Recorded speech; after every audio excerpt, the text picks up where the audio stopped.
Welcome back to another big fight recap here on BLTV Classic. He ready hit hard. It's the hardest I ever been hit.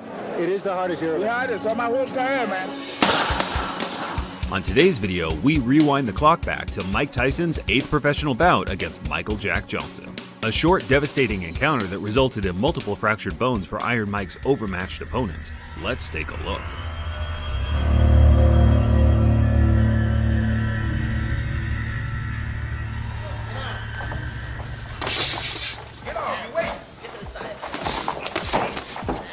Just 6 months into his pro career, the word of a heavy-handed teenage dynamo was spreading throughout boxing circles in America, making it difficult for Mike Tyson to find any sparring partners to help prepare for his turbulent advancement through the pro ranks. I've had guys walk right out. I had one guy walk right out. That was it, boom, boom. He didn't even work to get paid. Some of them say, well, this ain't for me. And they go. Or they don't come back, you know. They say, I'll call you, and they never call. We call them, and they got to work, they got a job, they got this, or they got that. However, some were brave enough to help this young lion with his progression. James Broad, Mike Jameson, Ken LaCusta, and Anthony Davis were a few documented fighters that, thanks to the Catskill Gym Register, we now know were durable enough to withstand daily sparring sessions with Kid Dynamite. You don't get anything without working for it, and sweating for it, and sometimes bleeding for it. And bleed for it they did, particularly with the head guards off, as Mike Tyson's 8th professional opponent, Micheal Jack Johnson, found out not long after the bell sounded during their 1985 clash in Atlantic City. Johnson, coming off back-to-back knockout defeats, looked unlikely to stop the current streak of Mike Tyson, who is trying to improve to 8-0 with 8 KOs. Jack Johnson.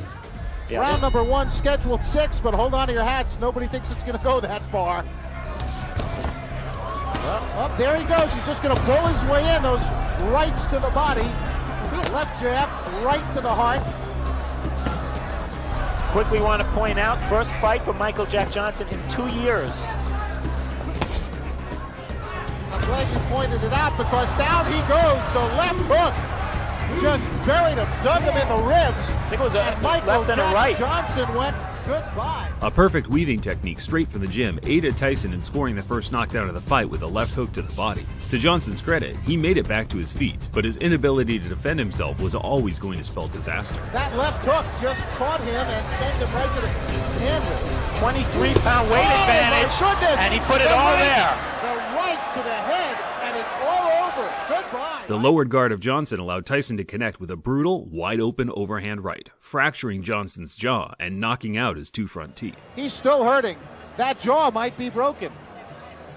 That jaw may very well be broken. Tyson, thrilled with his night's work, sent a chilling message to potential heavyweight opponents in his post-fight interview. The right hand after that, you didn't wait for an invitation, went right at him. Not at all. It's my style. You make your own opening. You time things. Everything was set up. When he went down the first time, I knew what was going to hit him, and that's how he planned. To be a pro fighter, I'm the master of the pinpoint. My shots are so accurate and so precise, not to be egotistic, but when they land, they're so precise, I just can't help it who you are. You have to go down, because it's a law when Mike Tyson hits you. Any heavyweight was going to go down from that right hand the way you hit him. I believe so also. 23-pound weight advantage, and he put it on. Is he going to knock out everybody? Well, we have a marvelous problem, Steve, as I told you before the fight. The marvelous problem is that it's very difficult with a kid who throws hydrogen bombs to get him experience. Wait for an invitation. Here it comes. Whoa. You saw the type of punches that he throws, and it's a question of who can survive that type of punching. I don't know of any heavyweight who can take those kind of punches.